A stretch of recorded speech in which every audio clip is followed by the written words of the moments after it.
deixem vencer pelo mal, mas vençam o mal com o bem.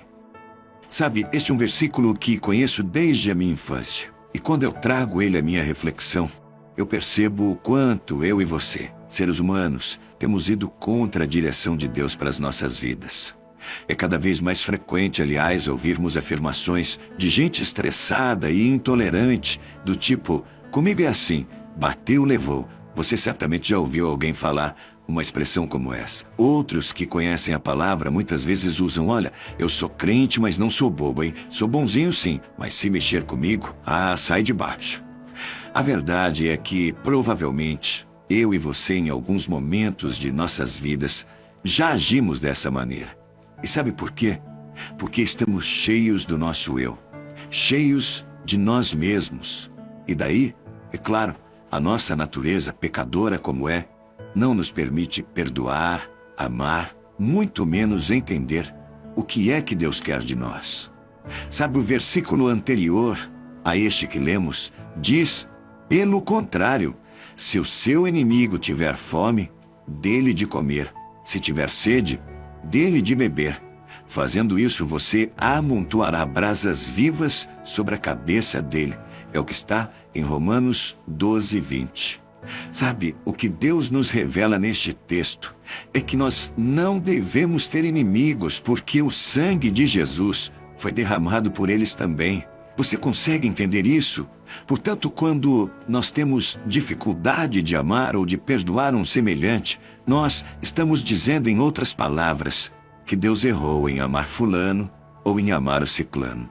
Lembre-se, só damos aquilo que temos. Portanto, aproxime-se de Jesus, que é fonte inesgotável de amor, e experimente as vitórias dele a cada dia. Como é que vocês se atrevem a falar contra o meu servo Moisés?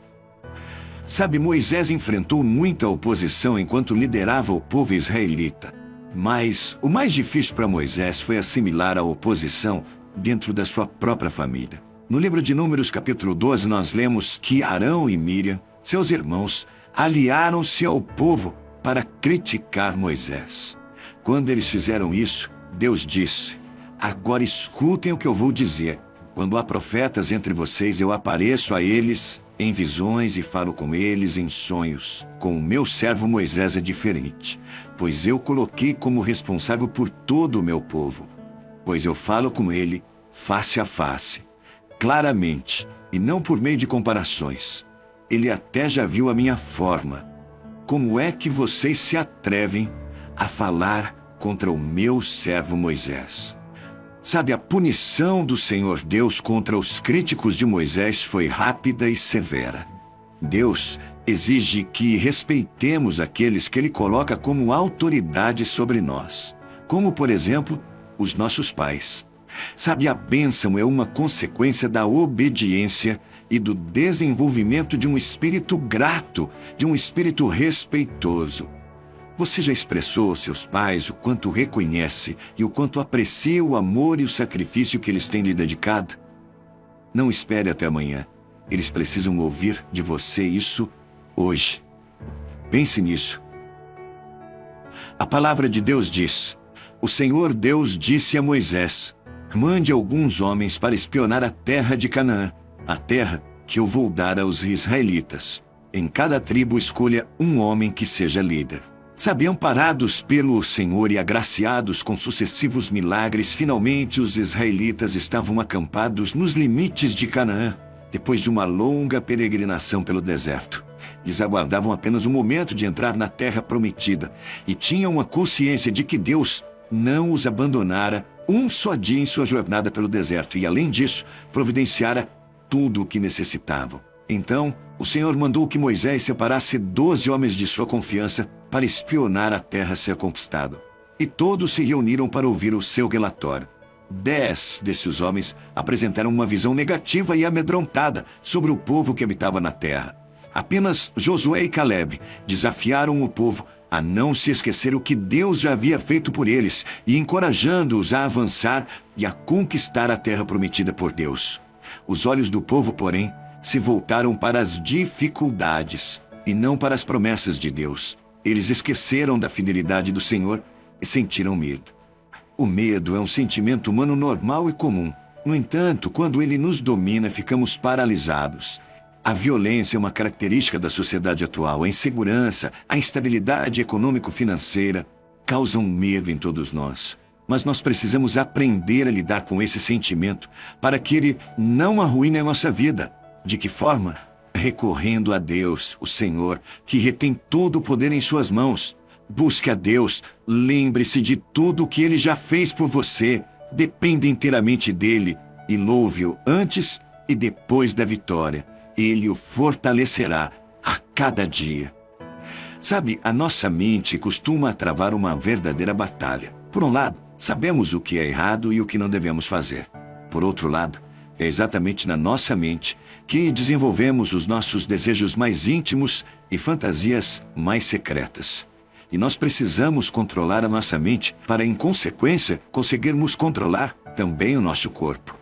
Sabe, se ouvimos músicas com letras que são indulgentes com o pecado, a nossa mente e o nosso coração serão dominados por desejos pecaminosos e responderão a esses impulsos.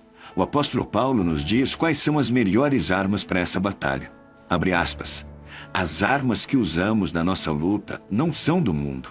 São armas poderosas de Deus, capazes de destruir fortalezas, como está no versículo 4 de 2 Coríntios 10. Quando preenchemos a nossa mente com a palavra de Deus e daquilo que agrada a Ele, então estaremos preparados para enfrentarmos as tentações. As armas de Deus derrubam fortalezas. Cuide dos seus pensamentos. Use a Bíblia como um filtro para que só flua pela sua mente aquilo que está de acordo com a vontade de Deus. Dessa maneira, eu e você teremos mais condições para nos mantermos puros. E certamente, o nosso corpo responderá da mesma forma. Pense sobre isso. Segundo aos Coríntios 5,17, a palavra de Deus diz: quem está unido com Cristo é uma nova pessoa. Acabou-se o que era velho e já chegou o que é novo. Sabe, o apóstolo Paulo certa vez afirmou: eu sou o menos importante dos apóstolos e até nem mereço ser chamado de apóstolo, pois persegui a igreja de Deus, como está na primeira carta de Paulo aos Coríntios 15:9.